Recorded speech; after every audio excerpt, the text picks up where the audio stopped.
Thank you to the Cooney Center for having me here today. Thank you also to Vicky Rideout for inviting me and for the incredible blue-chip work you do on children and media. I should also say thank you to Jeff because you've given me some material for when I get back to Washington and I will see my colleagues who are from Columbia, South Carolina. It's been a profitable trip. Thank you to Mel Ming for that really kind introduction. I actually met with Mel very early during my tenure as a commissioner at the Federal Communications Commission. And it seemed like the right thing to do. Because I am a Sesame Street kid. I was among the first generation of children to watch and learn from the small screen antics of Big Bird and Friends. Even better, my children are Sesame Street kids. They too know about sunny days, sweeping the clouds away, and how to get to where the air is sweet. But how we got here to this new digital world, that's another story. But I want to talk about this digital age and the opportunities it presents for children, for media, and for education. Now before I do, I want to tell a quick tale. So imagine, it's 1966, and Joan Ganz Cooney, who was just here, and the namesake of this center, she decides to gather friends and colleagues for dinner. Now this dinner, it takes place in an apartment some blocks south from here. She's a producer for Channel 13, which many of you probably know is the first public broadcasting station in New York. The table includes Louis Friedman, who is her boss, and it also includes Lloyd Morissette, an executive at the Carnegie Corporation and an expert in funding educational research. So, conversation at the table turns to the possibilities of television. Now, before I go on, let's just think for a moment about television in 1966. That means glass screens encased in bulky wood panel boxes. It means antenna ears. And it means changing channels by turning the dial rightward with a noisy set of clicks and sometimes pliers. The number of channels was limited, and we watched what was on when it was on. So, in 1966, that was the Green Hornet, That Girl, and the Jackie Gleason Show. So, as the story goes, Lloyd Morissette began to speak about his daughter, Sarah. She was fascinated with television. At age 3, she apparently sat before the glow of the set and turned in to watch test patterns before any programming even lit up the screen. She also had memorized a slew of commercial jingles. In fact, she could sing them on command. So, in time, conversation over dinner migrates. If television could capture a child's attention like that, what else could it do? So the question at that dinner was not whether or not children would learn from television. The answer was obvious, they would. The question was, what could they learn?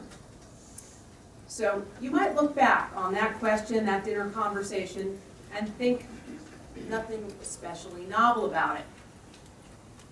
But actually it was sort of radical. Because in 1966, it would have been easy to write television off as a tool for teaching. After all, it was only 5 years earlier that President John F. Kennedy's chairman of the FCC, Newton Minow, famously called television a vast wasteland. So shrugging off the educational possibilities of television would have been simple. It would have been the conventional wisdom. But instead of discounting this powerful platform, they decided then and there to explore what empowering things they could do with it. And in due course, history was made, because that small conversation led to something big. It led to a study funded by the Carnegie Corporation on the power of television and the possibilities for education, preschool education in particular.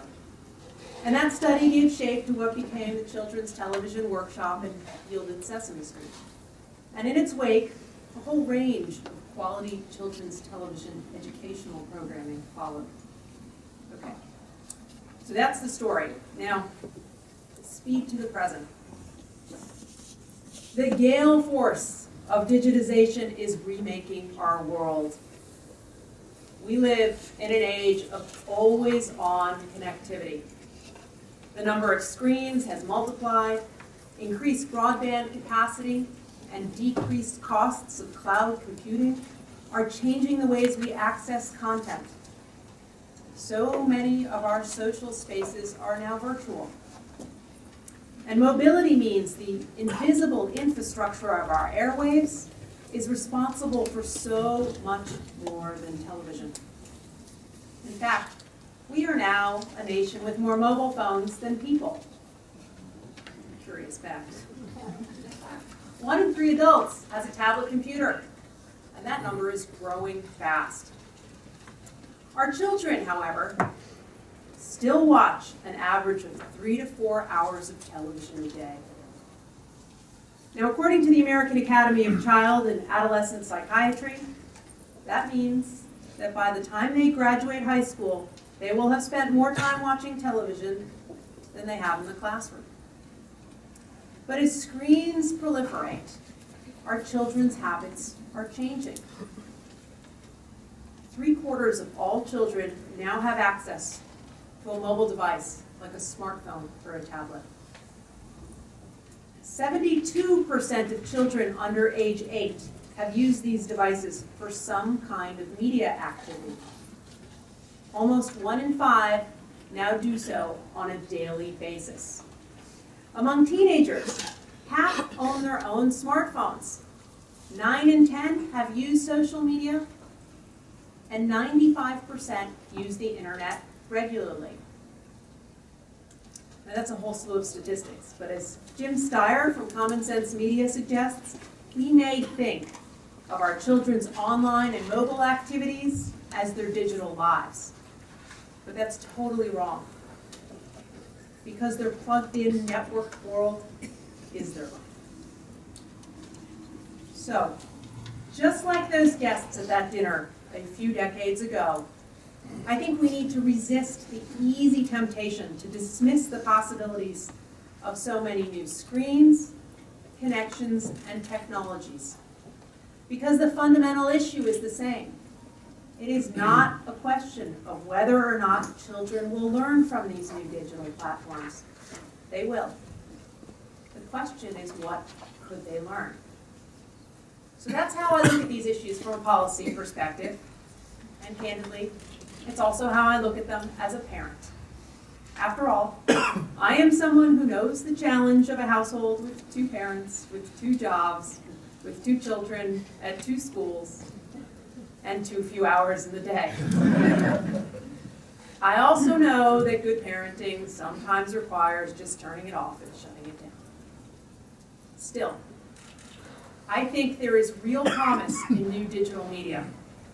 We have within reach the ability to call up quality programming when we want it, where we want it. We have a whole new realm of interactive and educational media that combines text, video, and gaming. This can multiply opportunities for joint media engagement between parents and children that researchers like Vicky teach us are so important. Just as important for the busy parent, these opportunities can occur anywhere because we can take our connected devices everywhere. So, from parenting back to policymaking, we need to seize the good in these new media platforms, just like what was done with television more than 4 decades ago. Think about how the work of the Carnegie Commission spurred the development of Sesame Street. Think about how that made quality preschool programming viable and widely available.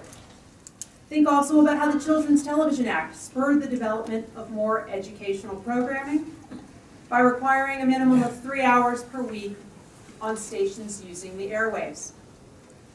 And then ask what we can do now to stimulate more quality digital age educational content and make it more widely available.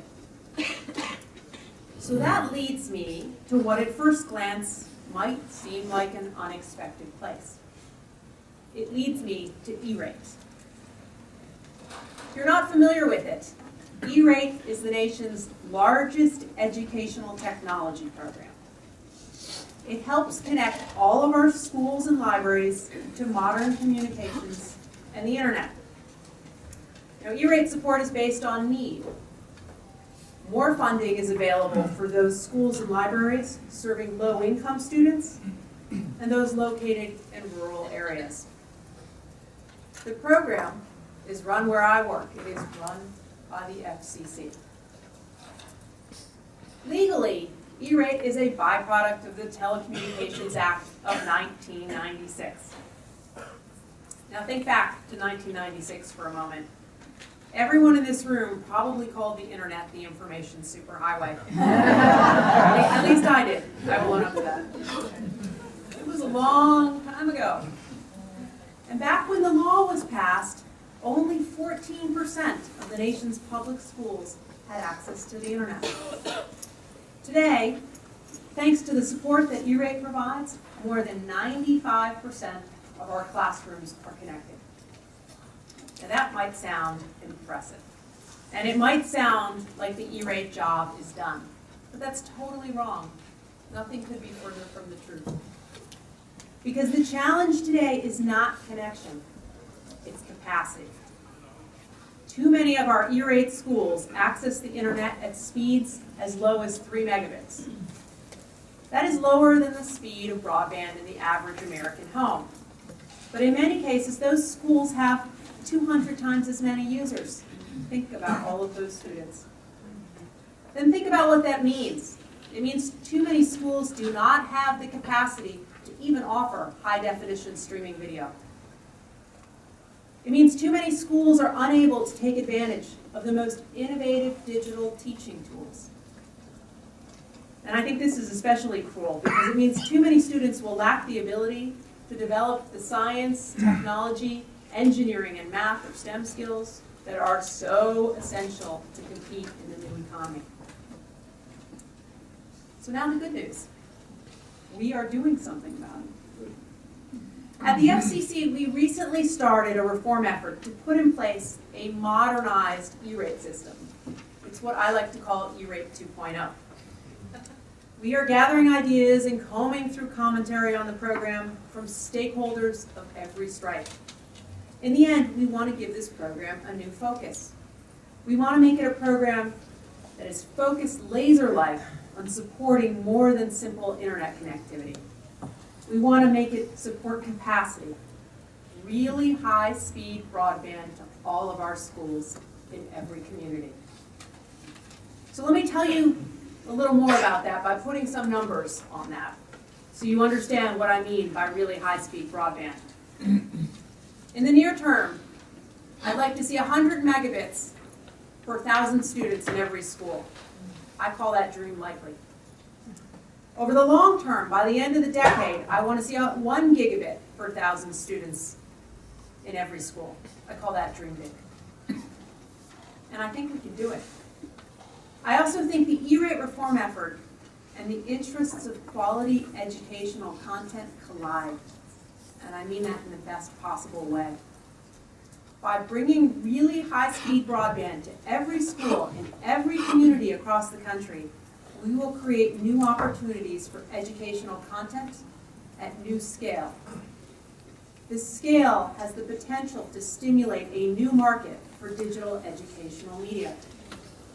This could be especially powerful for content aimed at older children, those Sesame Street graduates.